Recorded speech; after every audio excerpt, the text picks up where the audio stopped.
this is my presentation, and these are handheld MIDI controllers essentially that are all to do with your hand movements. Basically, it's each controller has an Arduino and accelerometer inside it, and it's used to trigger and play samples depending on the certain values, basically how you hold this and rotating it. Different values coming from the accelerometer, and then velocities actually used to trigger the sounds. So I'm just going to do a demonstration in each of the different modes. First up is drum sounds. You can use it to play drum kit, so kick, snare.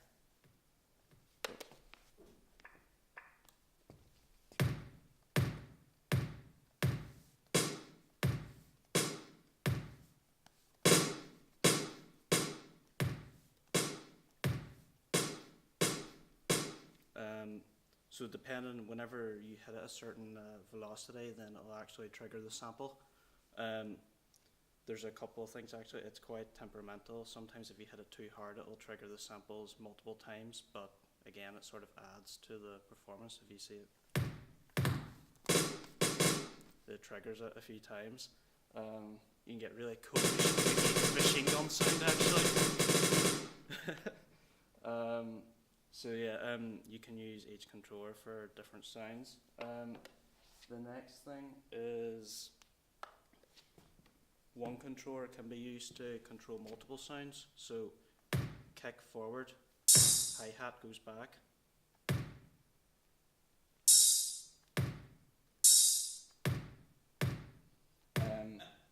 Yeah, again, it's temperamental, but again, you never know what's actually going to come out of it. Which sometimes isn't a bad thing.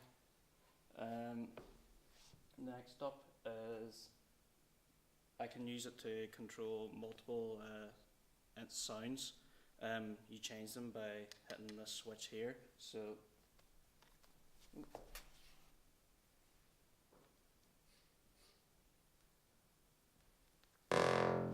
synth sounds. Hit the switch.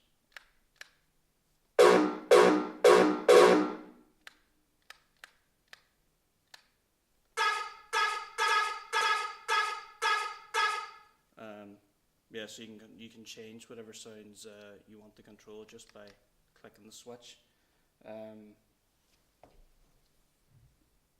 You can also use this as I have this next one set up so it's controlling one sound, and this with different effects. So this here switch will turn on a reverb, and that one will turn on a delay, and depending on how you move this controller, will change the reverb time and decay. So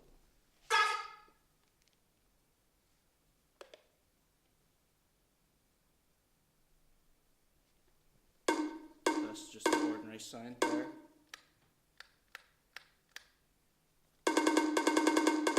And that's with the delay on and with the reverb.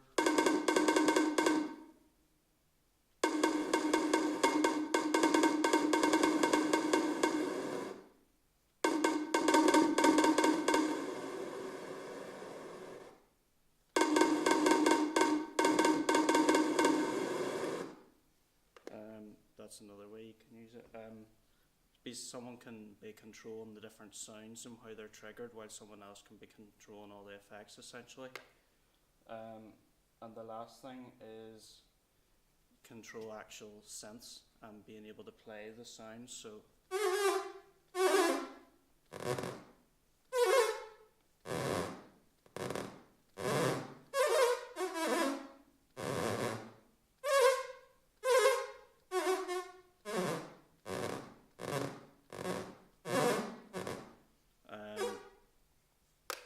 I didn't get enough practice, but I would like to be able to actually try and play melodies and riffs using this here.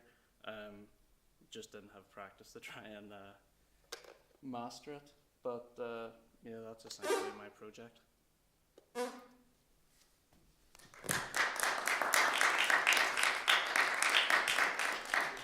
you disappear, Yep. Jane, could you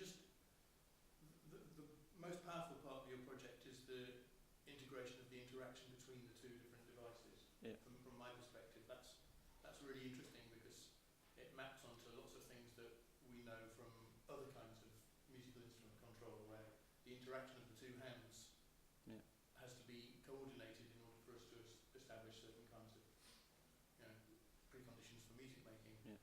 What I want you to do is just to freely improvise a bit with the two, a bit more, a little bit like what I did for some of the others, so that we just see those things in action a bit more. I mean, I acknowledge that you say I haven't had time to practice with this, I can't control it as I want. The point is that in working with it, we see potentials just in sort of accidental things that happen in your control. Yeah.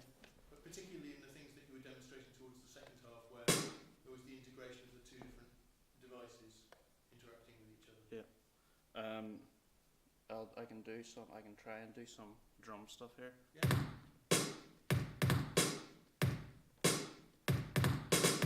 So yeah, it's the fact that it triggers the sounds multiple times is quite off-putting. The way I have this programmed up at the minute, I would have to take a while to try and be able to do the synth sounds and have drum beats at the same time. We just do the synth sounds with one as the sound producer and the other as a kind of modulator or modifier. Yeah. So just by changing this here, it changes the pitch. So you go.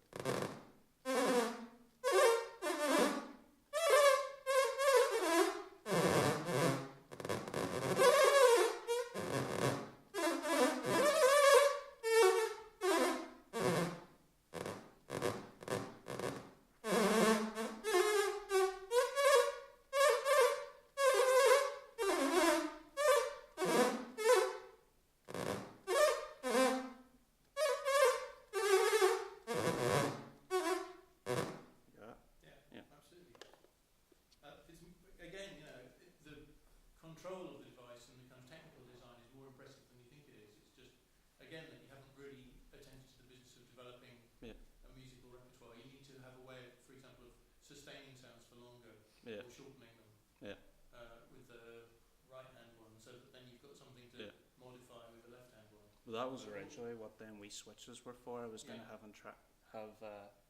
when you held that in, it had a longer decay, but I hadn't quite figured out how to do that. But in that little performance then, that little demo then, we were already able to see the qualities of the interaction between the two devices that had a more musical potential than in your talking through the demo.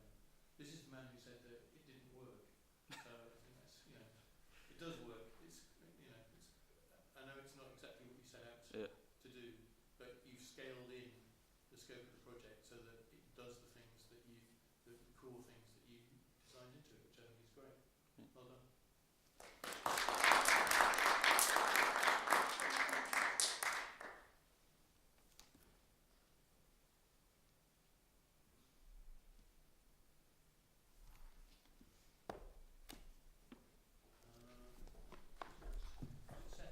Definitely a thing PD called one bang. Yeah. There's a thing PD called one bang. Yeah. No matter how many bangs you get in from the stream of data, it'll only do one. That's alright. Yeah. Well, I have that triggered that it only do it once, and there's delays and stuff in it. But the problem was, I think it's the actual readings coming in from the Arduino. Yes, and it's not object PD in it. It's just one bang, and it'll only, even if two bangs come in, it'll just do one. Yeah. And it just any kind of discrepancies between a data flow. The fact that there's Yeah, no, for sure, but bounce back. yeah. No, it's just an object of PD. Yeah, I have a threshold for the velocity. Yeah. Set it at 300. Sometimes when I hit it, it hits the 300, goes up, and then comes back down to 300, and does it again. Yeah. So the one bang would just, not make the second trigger.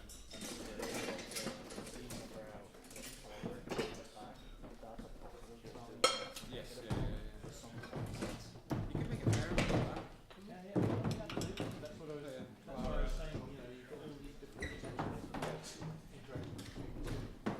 And the idea of having a left-hand device and a right-hand device, which are actually the same, but they have different potential. Yeah. Oh, we're still recording.